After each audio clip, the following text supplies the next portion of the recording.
Dans une vallée enclavée entre les montagnes, loin des routes commerciales et des regards indiscrets, vivait un peuple dont les coutumes mystérieuses semblaient étrangères au reste du monde.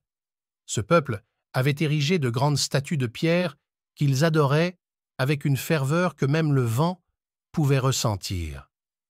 Ibrahim, un étranger dans ces contrées reculées, observait ces rituels avec un mélange de curiosité et de consternation.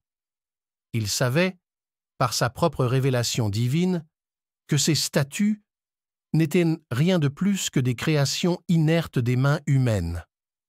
Leur pouvoir était aussi grand que celui que les hommes leur accordaient. Un jour, alors que la vallée résonnait des prières lancinantes de ses habitants, Ibrahim prit une décision audacieuse. Guidé par une conviction profonde et la force de sa foi en un Dieu unique et invisible, il empoigna une hache robuste et s'avança vers les statues.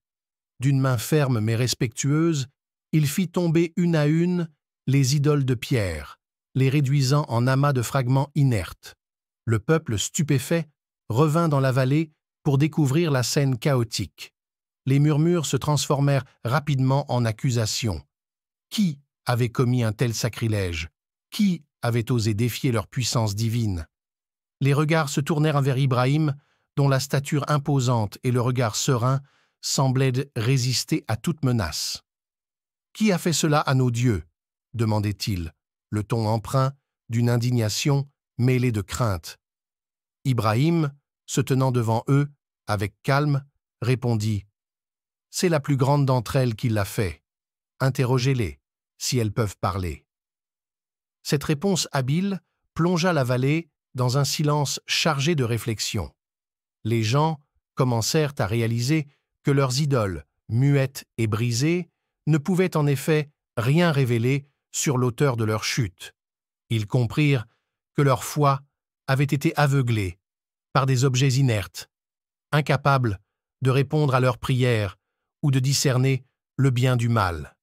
L'acte d'Ibrahim n'était pas un mensonge au sens traditionnel, mais une vérité dissimulée derrière une métaphore. Il cherchait à éveiller les esprits endormis à la réalité de la foi véritable, celle qui transcende les formes matérielles et s'élève vers l'invisible, l'omnipotent. Ainsi, dans cette vallée oubliée entre les montagnes, Ibrahim enseigna une leçon éternelle, que la vérité réside dans le cœur de ceux qui la cherchent et non dans les statues de pierre érigées par des mains humaines. Ibrahim et sa femme Sarah avaient voyagé loin de leur terre natale, fuyant la persécution et la tyrannie. Leurs pas les avaient menés à travers des terres arides et des contrées inconnues, jusqu'à ce qu'ils atteignent une vallée fertile, gouvernée par un roi puissant et arrogant. Ce roi, se déclarant divin, régnait sur ses sujets avec une poigne de fer. À l'arrivée d'Ibrahim et Sarah, il fut immédiatement captivé par la beauté éclatante de Sarah. Il la convoita, ignorant les liens sacrés du mariage qui unissaient Ibrahim et elle. Dans sa sagesse, Ibrahim comprit le danger imminent pour sa femme. Il savait que s'il révélait la véritable nature de leur lien, le roi pourrait bien l'emprisonner, ou pire encore. Alors, dans un acte de protection désespéré, Ibrahim décida de dissimuler la vérité. Lorsque le roi, envoûté par la beauté de Sarah, demanda qui elle était pour Ibrahim, ce dernier répondit avec précaution « Elle est ma sœur ». Cette déclaration sema la confusion parmi les courtisans du roi, qui ne comprenaient pas comment une sœur pouvait être accompagnée d'un mari. Le roi, ignorant la vérité et aveuglé par son désir, ordonna que Sarah soit emmenée dans son palais. Cependant, avant que le mal ne puisse s'abattre sur Ibrahim et Sarah, Dieu intervint avec une colère divine. Le roi fut confronté à des songes troublants et des avertissements divins, le forçant à libérer Sarah et à la renvoyer à Ibrahim avec des excuses hésitantes. Ce mensonge stratégique d'Ibrahim n'était pas motivé par la tromperie ou la malhonnêteté, mais par la nécessité de protéger sa femme et de préserver la mission divine qu'il représentait. Il révèle la profondeur de la confiance d'Ibrahim en Dieu, même dans les moments les plus périlleux où il semblait devoir sacrifier la vérité pour sauver ceux qu'il aimait. Ainsi, dans cet épisode de sa vie, Ibrahim nous enseigne que parfois, la protection des innocents et la préservation de la foi exigent des choix difficiles et des sacrifices personnels, mais que Dieu, dans sa miséricorde, guide toujours ceux qui lui sont dévoués. Après avoir quitté la terre de Haran, Ibrahim et sa famille entreprirent un voyage épique à travers des terres hostiles et des déserts brûlants.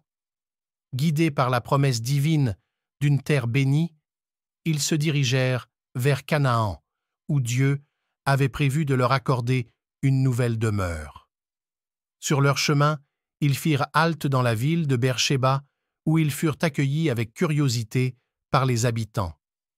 Ces derniers, intrigués par la présence d'Ibrahim et sa famille, leur posèrent des questions sur leur origine et leur destination. Sachant que la révélation de leur destination véritable pourrait provoquer des complications indésirables, Ibrahim décida de ne pas révéler la pleine vérité.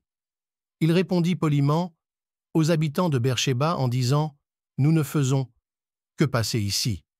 Cette déclaration, bien que techniquement un mensonge sur leur intention de rester à Beersheba, était un stratagème pour préserver la sécurité et la tranquillité de leur voyage.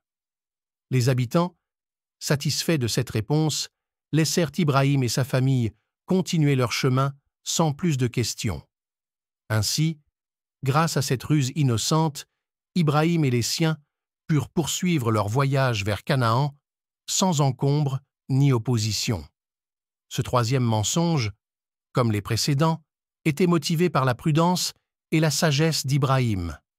Il démontrait sa capacité à naviguer avec habileté à travers les défis et les obstacles rencontrés sur la voie de la foi et de la promesse divine.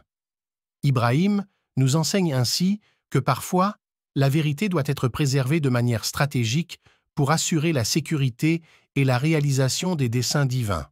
Ainsi, chaque mensonge attribué à Ibrahim dans les récits traditionnels n'était pas une faute morale, mais plutôt un acte de discernement et de dévotion envers Dieu et ses desseins.